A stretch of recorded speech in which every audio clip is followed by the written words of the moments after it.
So all the men from my previous post saying that they have found peace by being alone and they're not trying to date because they just want peace. Are you trying to say that we don't bring peace to your life? Yes. Can your girls sleep over at any guy's house or shower at any guy's house? Any? Truthfully, I'd almost rather she just. Oh, were you dating from 10 years ago? Why the you an adult now?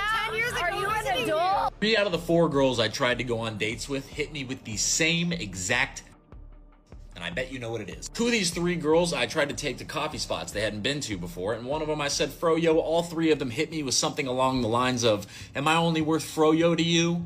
You're not gonna take me to dinner? Why can't we have a luxury experience for our first time together? Who the f do y'all think y'all are? First of all, I'm not a trick. I dated a bottle girl. I am 2 steps ahead of all that. Second of all, if you were serious, your priorities are so fucked up. You're looking for something and not someone. And when you fall in love with something instead of someone, that's all the relationship becomes. If you start with luxury experiences, all they're ever going to want is luxury experiences. My ex. And eventually they're going to hold you to that using lines like, oh, you haven't taken me to dinner recently. That's why I haven't shown as much affection. Mind you, you've done it more and more and more and more since the relationship started, because she keeps saying things like, oh, well, we've only gone to dinner once this week. Of course, I'm not really like feeling too courted right now, so I'm really just not in the mood. We'll start using those things against you. Because why would I sign myself up for over an hour of time with somebody I don't know? I'm trying to get to learn, but it has to be this whole, like, I'm trying to impress you, dinner, wine. Like, why would I do that? A lot of girls online are like, oh, well, you gotta be yourself. Just be yourself. You know what isn't myself? Paying for some butt. Because that's what it feels like when you're all like, you're not gonna take me to dinner instead of going to do something cute and fun where we can both get the out of there if we don't like each other. What I'm saying is, if you're looking for like transactions, like financial benefits within dating and relationships, you're gonna be single forever. Somebody might court you for a couple of years. Oh yeah, here's everything you want. Oh, your skin's not tight anymore. I'm gonna take my money to the next 24-year-old girl with tight skin. Like, y'all think y'all are smarter. He said what every man is thinking but won't say out loud. The luxury first date isn't about connection. It's a screening process she runs to see if he's willing to spend before she decides if she's interested. He figured that out. Most men figure out eventually. Some just take longer than others. She built her whole strategy on what she could extract. He built his on what he could upgrade to. She thought she was playing the game. He was playing a completely different one. And his version doesn't have a shelf life problem. Want leadership. But don't just like boss me around, you know?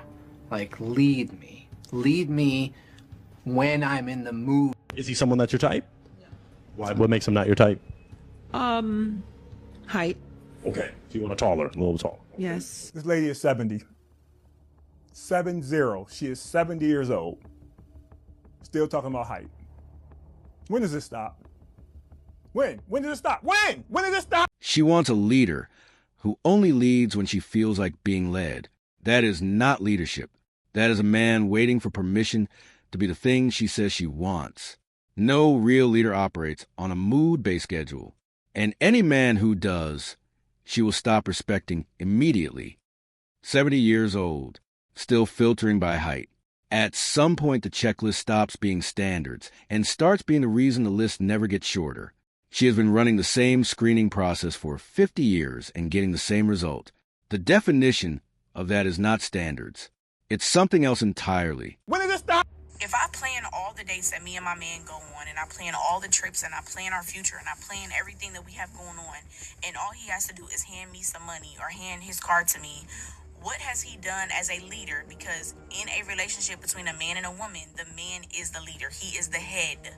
She spent his money planning how to spend his money, and is genuinely confused about why he isn't being called a leader. The man earned every dollar in that account by exchanging hours of his life for it. She spent those hours deciding where to enjoy the result. And somehow he's the one who didn't contribute. Paid for everything. That's what he did.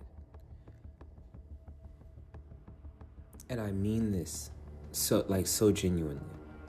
You didn't do anything. I hate this new age social media dribble is to where when people talk fast, you just go with their words and you don't actually think about what they're saying. These scenarios that you guys love to build where a man pays for literally everything and all he does is hand me his card. You totally discount the fact that he works his life away and then hands you the card. Did your parents never tell you that money doesn't grow on trees? You never heard that? He's exchanging his life force for the funds, and you're having fun with his life force. Do you understand now, stupid little girl? All act like dudes just don't do nothing. Like money just end up on our cards. You no, because it's actually funny. He didn't really do nothing. He's not a leader. He's making the train go chugga chugga chugga chugga. Do you understand? The train is literally on tracks. You're the conductor. Isn't that what they call that person? You're pulling the horn and shit. He's in the fucking furnace, just throwing coal in there, making the thing go. And you're like, he's not even doing anything. I'm out here leading the train. You fucking reach. That coal analogy is the most accurate description of modern relationship dynamics said in this entire video. He's in the engine room. She's announcing the stops. And the argument is about who's really driving the train. Most women don't view men in today's society as human. And I think the saddest part about that is they actually think they're smart or of some moral high ground for this specific line of thinking. The women will get on here and swear that they want to dismantle a patriarchy that negatively impacts everybody in this society, but they don't want to dismantle the parts of the patriarchy that directly benefit them. They don't want to dismantle men having to pay for dates. They don't want to dismantle men having to be financial providers. They don't want to dismantle not having to be emotionally responsible for their male partner because society looks at men who actually feel their emotions as weaklings or even attack their sexuality. So most of these women are too ignorant to realize that they're directly participating in the patriarchy that they hate, or at least they get online and pretend to hate to seem like they have moral superiority for their own egos. She identified the exact contradiction that nobody wants to name out loud. The patriarchy they hate is the one that limits them. The patriarchy that benefits them, that one stays.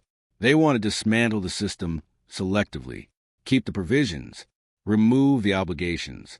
That is not equality. That is just a better deal. You better pay attention to me tonight. I'm so sick of this. Oh my god. Touch a boob, buy a drink. I mean, it's like very simple. She's so mad. Okay, why is she mad? Well, because she got all dolled up. See that tight fitted orange dress, right? Did her hair, went to the nail salon, got a special little mani-pedi, you know. Maybe did a little waxing because she thought she was going to get funky that night, you know, right? And she went out and no one is giving her any time. Attractive girl. So she's like, what is going on? She goes home, she looks in the mirror, she's like, making sure. She's like, no, I look good, right? Asked her friends, like, is this look? Oh yeah, you look amazing, which they'll say even if she doesn't look amazing. But oh, honey, any guy would be just so lucky to have you. I know, right? And like, her and all her friends are just like, why? I told you, guys are tired. Guys are tired of you. They're tired of you pretending to want to take them seriously when you really just want the free drinks. They're tired of going up to you and you being like, thanks for the drink, you know, doing this game you do. Tired. They're tired of the takers.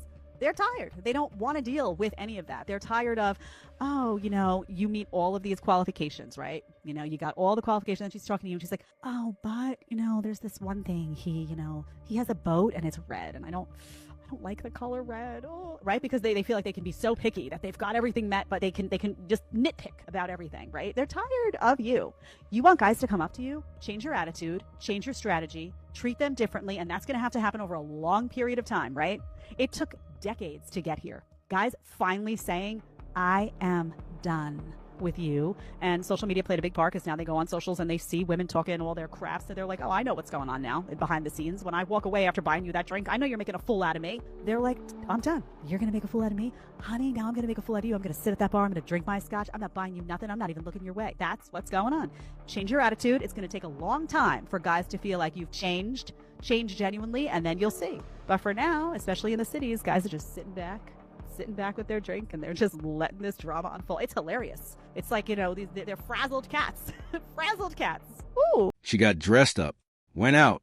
Nobody approached. Nobody bought a drink. And she went home furious. Men got tired of buying drinks for women who took the drink and disappeared. Social media showed them exactly what happened after they walked away. They learned. They adjusted.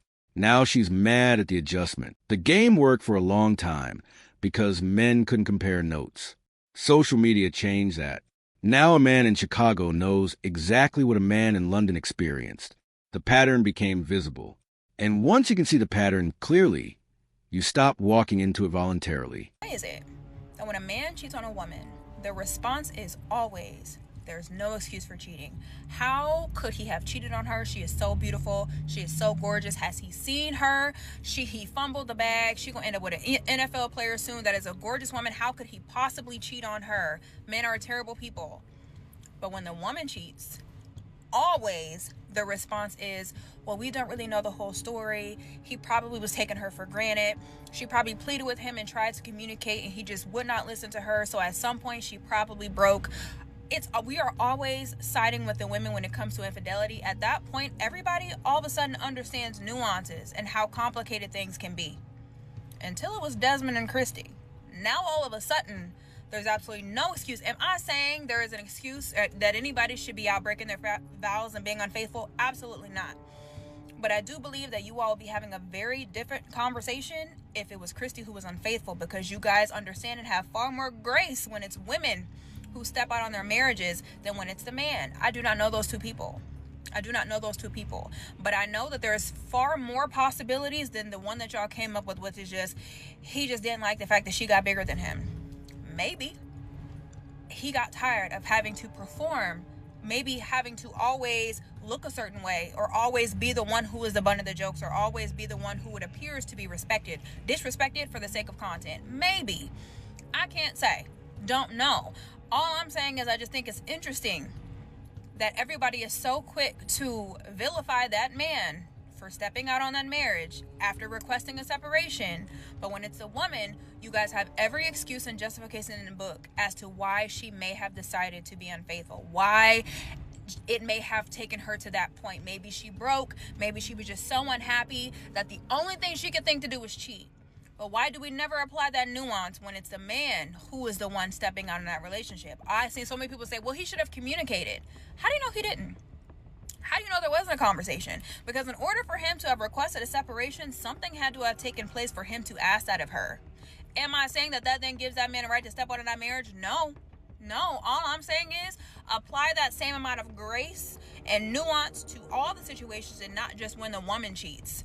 Because y'all don't actually care when women cheat on men. You actually champion and applaud women when they cheat. But now that it's the man who cheated, y'all are kicking and screaming, and I don't understand that. I don't understand the hypocrisy. Somebody explain that to me. He cheated, monster. She cheated, complicated. Same action. Completely different verdict from the same people. Sometimes within the same conversation. The double standard isn't subtle. It isn't even hidden. It's applied openly and confidently, and nobody in the room seems to notice the contradiction. 2 videos, 30 seconds apart. Opposite rulings. Same jury. That is not bias. That is a system. And the system has one rule. She gets the benefit of the doubt, and he gets the verdict before the evidence is in. He says, for a relationship to be good and healthy and happy and in love, okay, the man has to love the woman more. And I will not be taking notes on this. I won't be elaborating. There will be no discussion because it is a fact. He also needs to be a little bit scared of her. She doesn't care what you have to say, Jim, so I guess maybe we skip it because she's not taking any notes. Skip it. No she looks like she's crushing it out there. So here's what I will say. If there was a way that every woman on TikTok or Instagram who did bird hands in a video could just spontaneously combust and vanish from the universe, I think we'd live in a better world. That whole listen, can I tell you something? This is and she did bird hands like 4 times. Clock it, instantly, clock the T, Jim, you just have to know that if somebody does bird hands. She announced a fact she made up and then closed the floor to questions. Boys, the moment someone declares something non-negotiable before the conversation starts, that is not confidence. That is someone who already knows they cannot defend a position. So I know society tells us, women, that we don't need a man, but good golly, like right now, one would be really handy. So I'm very glad that I do have one in my life to help with these kind of jobs. Oh my goodness. Maybe if I try with my foot up, that will help. Brendan's done all of these. This is my first one. And it's really hard. Got it. Got it. That hurts. She couldn't put one spring on a trampoline. Brendan did 60, then went to the gym, and she stood there and said out loud that she is genuinely grateful he exists in her life. That is not weakness. That is the most honest and grounded thing said in this entire video. No performance, no strategy, just, I'm glad he's here. That woman is not confused about what she has, and she knows exactly what she would lose without it. Today's file had the full picture. Women who want leadership on a schedule. Women who built their identity around what they can extract. And at the very end, one woman who couldn't get a trampoline spring on and looked over at Brendan and just said, thank you. The modern judge has reviewed every clip. The distance between those two women is not about looks or age or circumstance. It's about what they decided to value. See you in the next one.